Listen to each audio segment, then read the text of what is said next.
Hello and welcome to my YouTube channel. आज मैं लेकर के आया हूँ 11th क्लास का अगला चैप्टर। इससे पहले भी हम लोगों ने दो चैप्टर को पढ़ा, यूनिट 1 यूनिट 2 दोनों हम लोगों का कंप्लीट हो गया है। आज हम लोग पढ़ने जा रहे हैं अगला चैप्टर क्या है, ग्रेविटेशन। उसका मतलब क्या होता है, गुरुत्वाकर्षण। तो पहला टॉपिक इसके अंदर क्या है आपका, न्यूटन्स लॉ ऑफ ग्रेविटेशन। तो Newton's law of gravitation, Newton sir का कहना क्या था कि अगर यूनिवर्स में जितना भी पार्टिकल्स है, यूनिवर्स में क्या है जितने भी पार्टिकल्स है, तो दो पार्टिकल के बीच में एक अट्रैक्शन फोर्स लग रहा है, ठीक है, एक अट्रैक्शन फोर्स जनरेट हो रहा है। जैसे अगर एक पार्टिकल यहाँ पर है, दूसरा पार्टिकल यहाँ पर है, ठीक है, दोनों के बीच में एक अट्रैक्शन फोर्स लग रहा है, ठीक है, उन दोनों के बीच में एक क्या लग रहा है, अट्रैक्शन फोर्स लग रहा है। इसी चीज को हम लोग जानेंगे कि वो फोर्स कितना लग रहा है, ठीक है, कौन सा फोर्स लग रहा है, इस सब के बारे में हम लोग जानेंगे।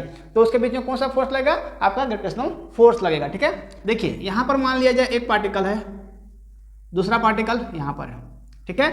अब इन दोनों का डिस्टेंस जो है कुछ हम लोग क्या मान लिए, यहाँ पर दो पार्टिकल, अगर पार्टिकल है तो मान लिया जाए कोई पार्टिकल है तो उसका मास होना जरूरी है। अगर मास नहीं होगा तो कोई पार्टिकल का वो वैल्यू नहीं रह जाएगा, ठीक है। तो यहाँ पर मास इसका मान लिया m1, इसका मास मान लिया हम लोग m2, और इसके बीच का जो फोर्स होगा वो हम लोग इसको डिनोट कर दिए F से, ठीक है। अब देखिए, अब इसके बीच का जो डिस्टेंस होगा इसको कितना मान लिया हम लोग r², ठीक है। तो यहाँ पर क्या होगा, हम लोग को सिर्फ दो चीज़ याद रखना है। देखिए पहला चीज़ क्या होगा, फोर्स जो होगा वो क्या होगा, यहाँ पर साइड में लिखता हूँ कि ये हम लोग को भी रफ करना है, F proportional m1 into m2। देखिए पूरा थ्योरी आप लोगों को याद नहीं करना है, बस हम लोग दो फॉर्मूला याद करेंगे, इन दोनों फॉर्मूला से पूरा ये थ्योरी हम लोगों का कंप्लीट हो जाएगा। F inversely proportional to 1/r²। देखिए यहाँ पर दो चीज़ है, आपका है प्रोपोर्शनल टू और एक है इनवर्सली प्रोपोर्शनल टू। इन दोनों का मतलब क्या होता है, देखिए प्रोपोर्शनल टू का मतलब क्या है कि अगर ये बढ़ेगा तो ये भी बढ़ेगा, अगर ये बढ़ेगा तो ये भी बढ़ेगा। मतलब कि अगर पहला चीज बढ़ रहा है तो दूसरा भी आपका ऑटोमेटिक बढ़ेगा। प्रोपोर्शनल टू का मतलब यही है, ठीक है। और इनवर्सली प्रोपोर्शनल टू का मतलब क्या है कि अगर डिस्टेंस बढ़ेगा तो आपका फोर्स घटेगा, ठीक है। अगर मान लिया जाए एक ऑब्जेक्ट यहाँ पर है और एक ऑब्जेक्ट यहाँ पर, एक पार्टिकल मान लीजिए, इन दोनों के बीच का डिस्टेंस तो बढ़ गया। देखिए ये डिस्टेंस और ये डिस्टेंस में काफ़ी अंतर है। जब डिस्टेंस बढ़ गया तो आपका जो फोर्स ऑफ अट्रैक्शन होगा वो आपका कम होने लगेगा, ठीक है। जितना ये डिस्टेंस बढ़ते जाएगा उसका आपका फोर्स ऑफ अट्रैक्शन क्या होगा, वो आपका कम होते जाएगा। इनवर्सली प्रोपोर्शनल का मतलब ये है, ठीक है। तो यहाँ पर दो पार्टिकल हम लोगों ने लिया, एक का मास m1 माना, एक का मास m2 माना, और उसके बीच का जो फोर्स लग रहा है, फोर्स ऑफ अट्रैक्शन, दोनों फोर्स को जो जोड़ने का काम कर रहा है वो फोर्स हम लोग मान लिए F, और यहाँ से r² इसका डिस्टेंस को हम लोग मान लिए, ठीक है। ये फिगर को हम लोग को बाद में ड्रॉ करना है, पहले हम लोग इसका डिफिनेशन लिख लेते हैं, ठीक है। और हम लोगों को पूरा थ्योरी याद नहीं करना है, बने रहिए अंत तक, सब समझ में आएगा, ठीक है। अगर यहाँ तक कुछ समझ में नहीं आया है तो कोई दिक्कत की बात नहीं है। चलिए अब हम लोग इसका डिफिनेशन लिख लेते हैं, उसके बाद फिर से समझेंगे एक बार। कॉपी और पेन निकाल लेना है और डिफिनेशन लिखते चलना है। इट स्टेट दैट, ठीक है, every other particle in the universe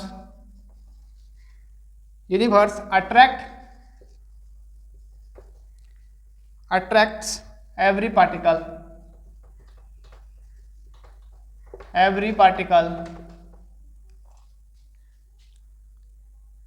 other particles भी आप लोग यहाँ पर every other particles भी आप लोग यहाँ पर लिख सकते हैं, every other particles with a force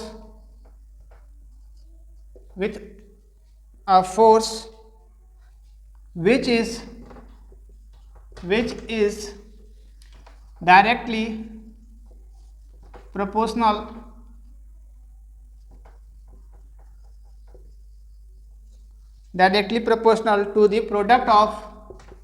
to the product of their masses, and I inversely proportional to the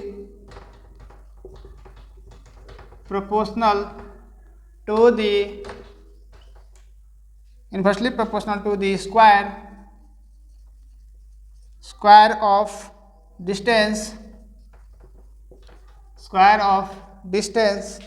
between their centres.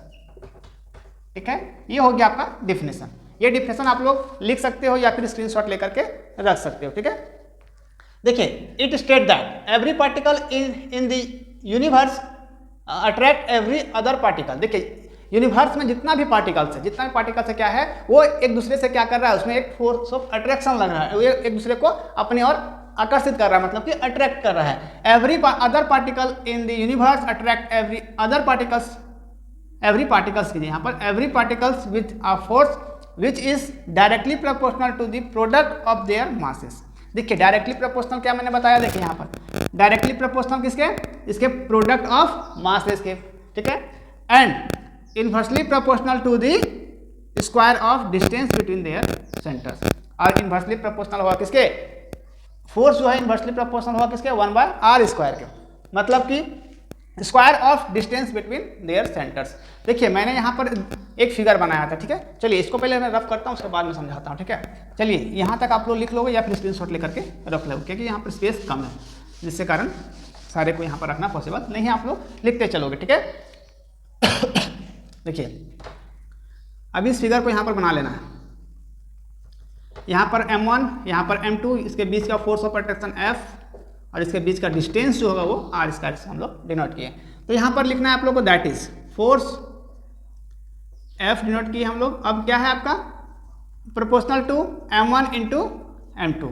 ये देखिए, m1 इंटू m2, फोर्स क्या होगा, प्रोपोर्शनल होगा m1 इंटू m2 के। ठीक है, अब देखिए इसका मतलब भी हम लोग भी समझेंगे, F inversely proportional 1/r square. इसको इक्वेशन 1 मान लेना है, इसको इक्वेशन 2 मान लेना है। देखिए, ये हो गया आपका डायरेक्टली प्रोपोर्शनल, मतलब कि F प्रोपोर्शनल आपका m1 इंटू m2।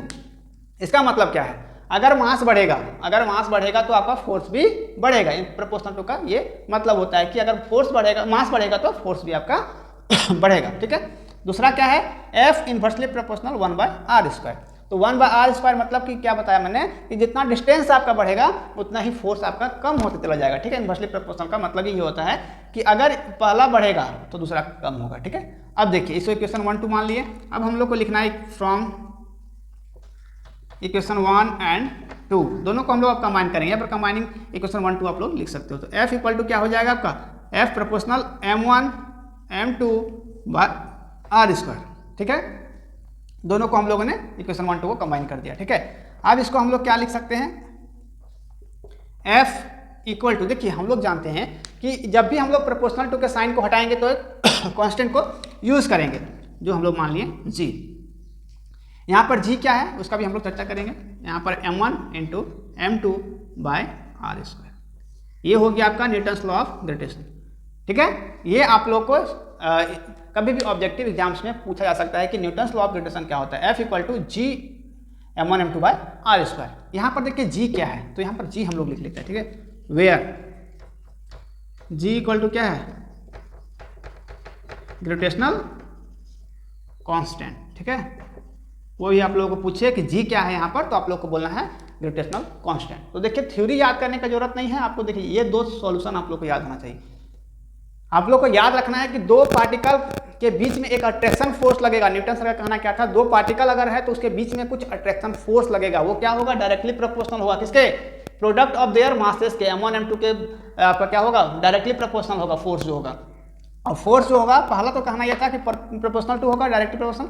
यहाँ पर क्या होगा कि F inversely proportional 1/r square, मतलब कि उसके इनवर्सली प्रोपोर्शनल होगा, मतलब कि अगर डिस्टेंस बढ़ेगा तो आपका फोर्स कम होगा। ठीक है, और इसका मेन सोल्यूशन ये हो गया। G क्या है आपका, ग्रेविटेशनल कांस्टेंट। यहाँ पर आप लोग देखिए, कांस्टेंट हम लोग कोई भी यूज कर सकते थे, चाहते तो कोई भी कांस्टेंट हम लोग यूज करते, लेकिन यहाँ पर ऐसा नहीं करेंगे क्योंकि ग्रेविटेशनल फोर्स है, तो यहाँ पर हम लोग G को डिनोट करेंगे। ठीक है, ये हो गया आपका Newton's law of gravitational. I hope आप लोगों को समझ में आया होगा।